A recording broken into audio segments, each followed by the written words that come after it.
Hello again and welcome to Money Matters. Christmas this year is quite different from previous years.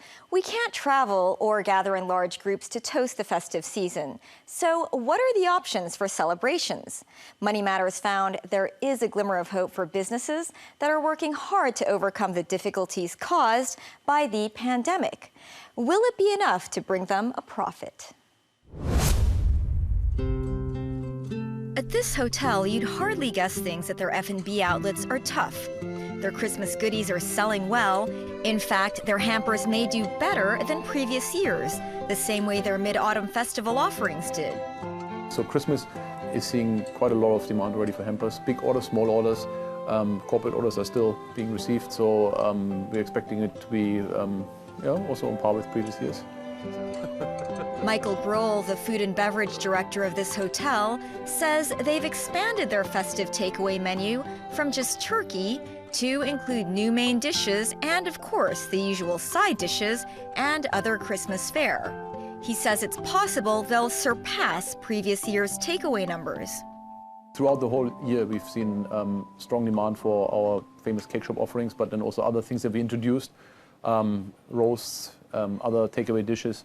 And we've seen the same now for Christmas. We're seeing very strong demand. So there's certainly a lot of people who I think want to maybe play safe or just kind of prefer to be more comfortable in the privacy of their residence. The constantly changing restrictions have made business difficult for many in the restaurant industry.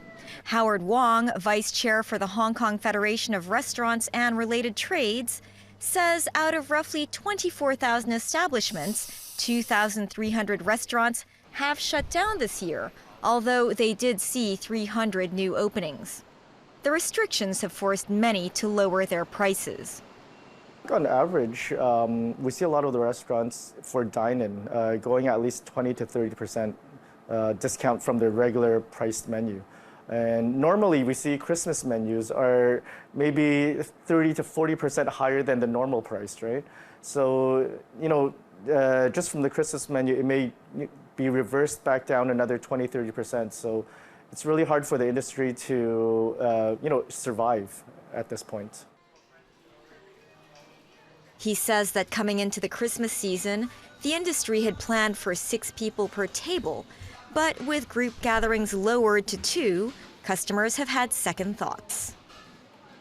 And a lot of the people now have, canceled a lot of the reservations for future parties, or, some of the banquets have also been either postponed or, canceled as well. And I think we will see definitely a lot of people doing more, dinner parties at home. Hotels may be the exception. Restaurants within hotels, they're also a lot of times they're paired with staycation packages as well.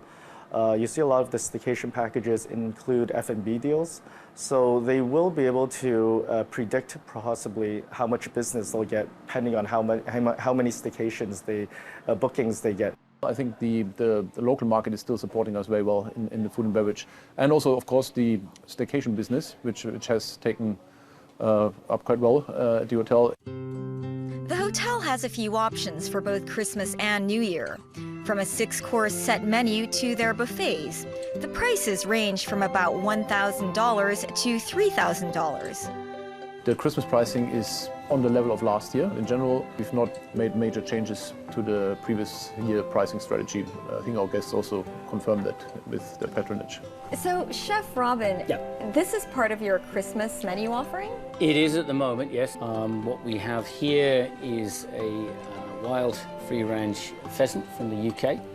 That's served with roasted parsnips, parsnip puree and parsnip crisps, and then a sauce, a jus made from all the bones of the pheasant. And then, so you get a spring roll with a typically English dish. This is the appetizer, an English pie with pigeon, chicken mousse, and foie gras drizzled with a white truffle sauce. And the dessert, a pretty winter wonderland.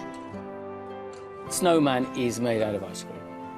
Excellent. And then you have some different snows on there, some crystallized blueberries, there's some sponge on there, there's frozen sponge, there's white chocolate leaves, and the powder over the top.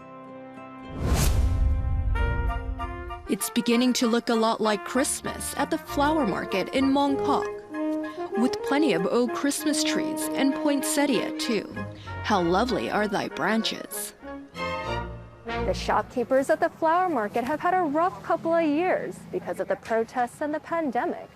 They hope people are in the shopping spirit this Christmas season, and they'll buy a tree and a poinsettia or two. 呢個30蚊，如果係啊，係啊。咁點打理啊？大約3、4日淋一次咯。Wing Lao has worked at the flower market for more than 20 years, and she's responsible for the sales and operations of this shop. She expects customers will be buying more this holiday season and predicts sales will increase by 8 to 10% year on year. This come from Holland. This year's Christmas is rather lively. More customers are staying in Hong Kong. This year, they will buy more Christmas trees, poinsettias, and put it at home to spend the holidays together. Wing ordered more products for the expected surge in shopping. If they usually buy a little, this year, they will come out and buy more. And we order 20 to 30% more than previous years. There's been some delays in getting products this year. Because of the pandemic, the shipment could be delayed since some overseas places aren't open for work, and even China has limitations. Very often, the shipment is supposed to come today. It should arrive early in the morning, but then it would arrive late at night. Her customers are understanding when festive flora arrives a day or two late. For those who don't want to shop in person, Wing's giving discounts for online purchases. When you buy a Christmas tree online, it is free delivery. When you come down to the shop, you need to pay and you would waste time and have to pay transportation. And so shopping online has increased around 40 to 50%. Dashing through Sai Street is Brittany Neely. The teacher visits a flower market regularly. Today, she's looking for something extra special. This year, I'm unable to go back home to America due to the coronavirus. So this year, I'd like to have a happy home and continue the tradition with my family by having a real Christmas tree. She's lived in Hong Kong for 5 years and usually spent the holidays with her family in Texas.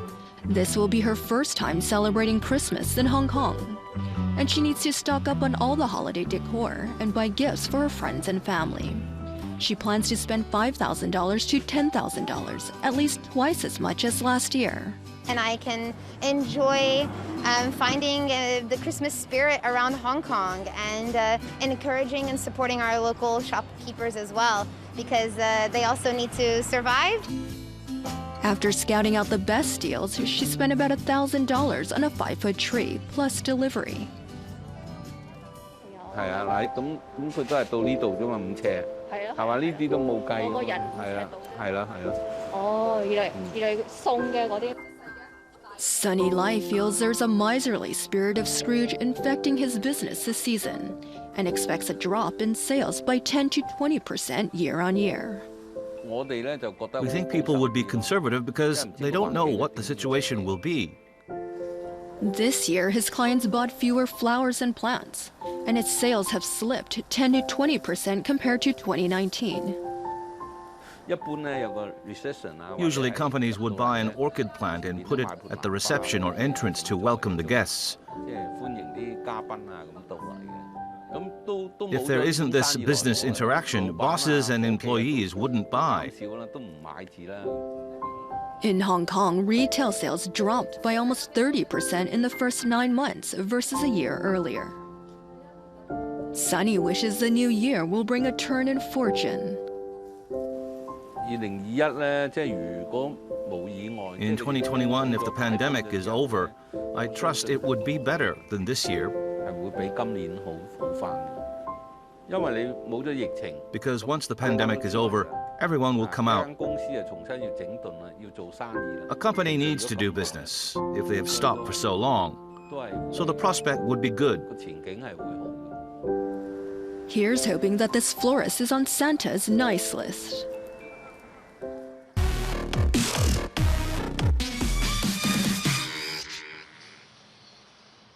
Workers at this Amazon fulfillment center are busy sorting and mailing packages as the Christmas shopping season revs up. It is the biggest sales period for retailers that lasts just a few weeks and brings in the majority of their sales. It also makes up for lukewarm periods throughout the year in an economy that relies on consumer spending. Due to the coronavirus pandemic, this year's holiday shopping season is nothing like in previous years. Americans will spend $160 billion on gifts during the current quarter, up 5% from a year ago, as people put savings from skipped outings into celebrating Christmas and other year-end holidays. The company hired more than 2,000 new workers since September to speed up processing and delivery times for packages filled with home products.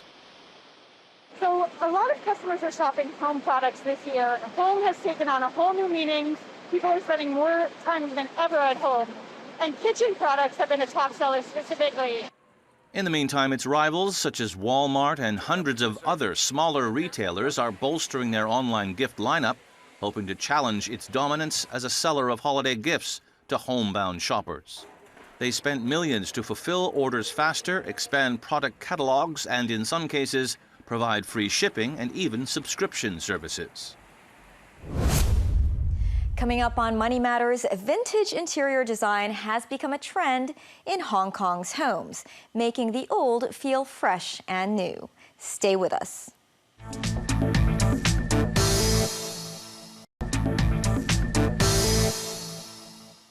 Welcome back to Money Matters. In recent years, vintage interiors have become popular. The genre contains many decorative elements. Furniture, decor, and color are arranged to bring an air of nostalgia. Alice Kahn finds out more.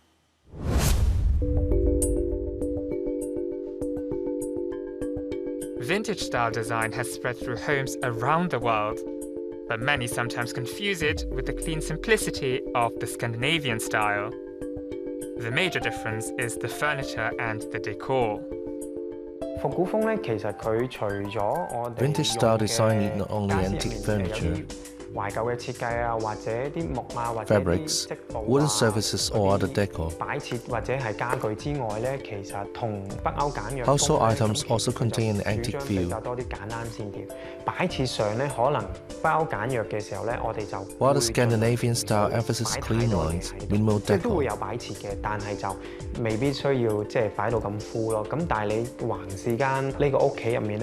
When you look around this apartment, it has an antique clock, a table lamp.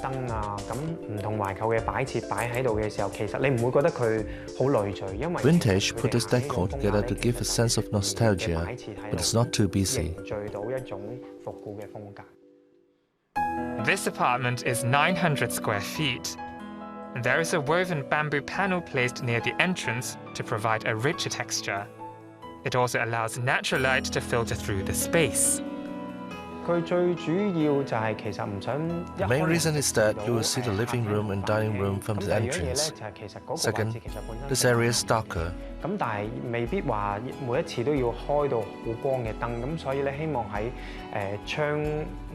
natural light can filter through the slit of the panel to brighten up the entry area. So, there's no need to turn on a strong light here. Kevin put a lot of circular-shaped items in the apartment.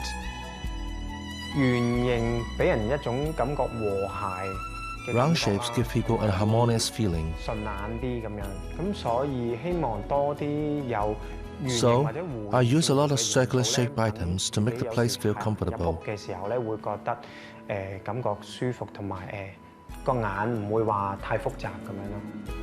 So Kevin put 3 round-shaped vintage wall lamps outside the bedrooms. He mixed together different materials such as glass and copper. In the corridor, the major theme is yellow, which creates a feeling of nostalgia. Originally, the living room was long and narrow. Kevin made it larger and wider by downsizing the toilet. He also remade the kitchen into an open-plan layout and built a bar table next to it. The homeowner can enjoy a relaxing time at the bar area. The platform underneath the bar table is for storing baggage and household items. The homeowner has a massive amount of household items. Kevin made some built-in cabinets and a platform to increase storage space. All the cabinets are built against the wall. You won't feel them pressing in. The flat will look larger. I try to build large cabinet against the walls and hide the storage area, such as the platform underneath the bar table. Also, there are a lot of cabinets near the entrance, but you won't notice them. Kevin also divided the living room into different areas. The bar table is on one side. He also built a study on the left side near the entrance. The walls of the flat are mainly lighter pastel colors. Kevin says the bamboo woven panel serves as a feature wall, which can bring more color and texture into the decor. Actually, a feature wall can be very simple. Any color will do. Kevin says earthy colors are the major theme as it is natural and nostalgic. The major hue of the whole flat is muddy yellow, which is an earth color.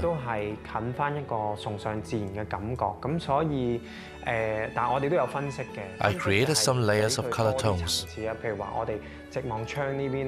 For example, I used white color near the window area, and it would further brighten up the area. The wall next to the TV set becomes a focus when the homeowner watches TV, so the color of the wall has to be attractive.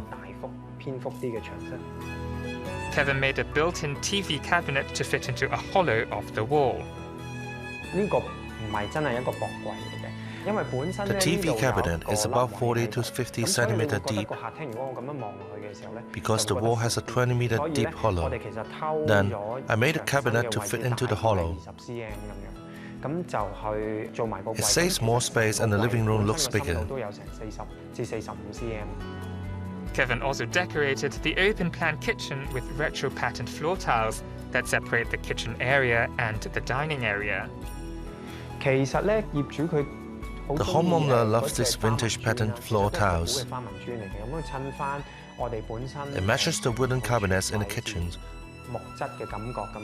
so that this area is an earth tone. Apart from the tiles, the cleaning stuff, water taps, hooks and shelf are all made of copper. These items match the interior's mood. Usually, door handles would not be used in the Scandinavian style. Now, the trend is a vintage style, so you can see more details of a square-shaped lines on the surface of the cabinet. And the copper handles are also making a comeback. Kevin decided he wanted to avoid a monotonous look in the kitchen tiles, so he arranged them in a herringbone pattern to add some interest. For the master bedroom, all the furniture is made of wood. The most eye-catching element is the wall tapestry. They enhance the vintage effect. Kevin has continued his theme with the colors of the wall, all earth tones of white and yellow. The walls of the bathroom in the master bedroom are decorated with handmade bricks and go well with the copper rack. The walls of the toilet are green and white handmade bricks. All the bricks are fired. That's why the color may vary slightly. But the main colors are green and white. Vintage interiors are perfect for people who love to reminisce about days gone by. Antique furniture and features, even old paintings can bring about the vintage mood. But remember not to make it too cluttered. Too much bric-a-brac can make it too busy.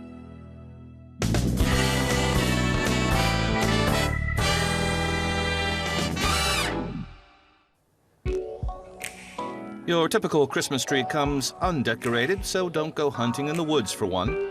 The folks at New York's Rockefeller Center normally prefer tinsel to ornament their Christmas tree, but this one came adorned with this little bauble. The female saw-whet owl was spotted and spared a traditional New York welcome, a mugging, 2 days after the tree arrived in Manhattan from upstate New York. Now, wait just a New York minute. Okay, that's enough. The bird, named Rocky, was cared for at the Ravensbeard Wildlife Center and quickly released. It is a center for ravens, after all. Since they're such night owls, her handler and woman who woke up in a foul mood, so be quiet, released Rocky at sunset and says she's happy to see her in her natural habitat.